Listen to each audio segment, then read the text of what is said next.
स्वागत है आपका हैप्पी क्लासेस में। आज हम पढ़ेंगे क्लास 12 हिंदी में लेखक परिचय धर्मवीर भारती का। तो शुरू करते हैं रचनाएं से। उनकी रचना है सूरज का सातवां घोड़ा, गुनाहों का देवता, 11 सपनों का देश, कनुप्रिया, ठंडा लोहा, अंधा युग। आपसे परीक्षा में 2 रचनाएं पूछी जाएगी, तो आपको इन रचनाओं में से 2 या 3 रचनाएं आपको याद करनी है और परीक्षा में लिख के आना है। आपसे भाषा शैली भी परीक्षा में पूछी जाती है।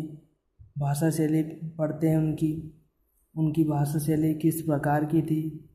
नवीन शिल्प के प्रतिनिधि होने के नाते आप भावों को प्रकट करने के लिए किसी विशेष भाषा का प्रयोग नहीं करते, बल्कि स्वयं की भाषा का प्रयोग करते हैं।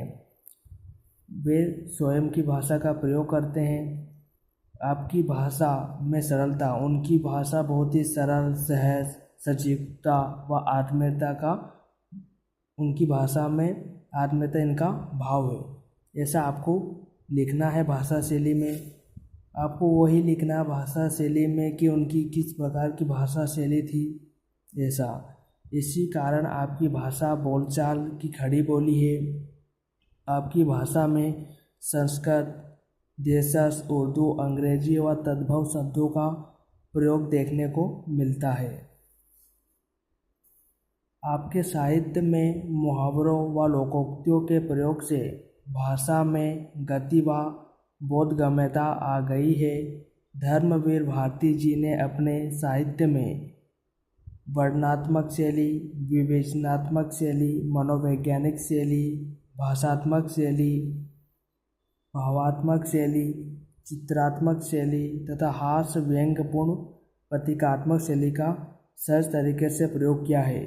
यह आपसे ऑब्जेक्टिव में भी पूछा जा सकता है कि धर्मवीर भारती की निम्नलिखित में से कौन सी शैली है उनकी। ऐसा आपसे सही विकल्प में भी पूछा जा सकता है, तो आपको अच्छे से याद करना है। तो इस प्रकार यह भाषा शैली थी।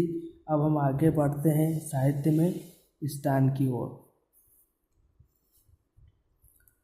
साहित्य में स्थान। हिंदी काव्य में अपनी तीक्ष्ण आधुनिक दृष्टि, स्वच्छंद प्रवृत्ति एवं व्यक्तिवादी चेतना के लिए आप सदैव स्मरणीय रहेंगे।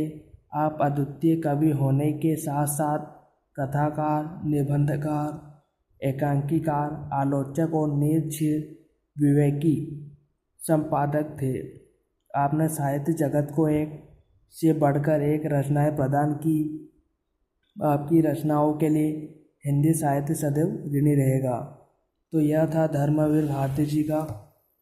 हमने परिचय देखा, उनकी रचनाएं देखी, उनकी भाषा शैली को हमने पढ़ा और साहित्य में स्थान। तो इस प्रकार आपको परीक्षा में लिखना है। आपसे पूछा जाएगा उनकी 2 रचनाएं लिखिए, उनकी भाषा शैली और साहित्य में स्थान।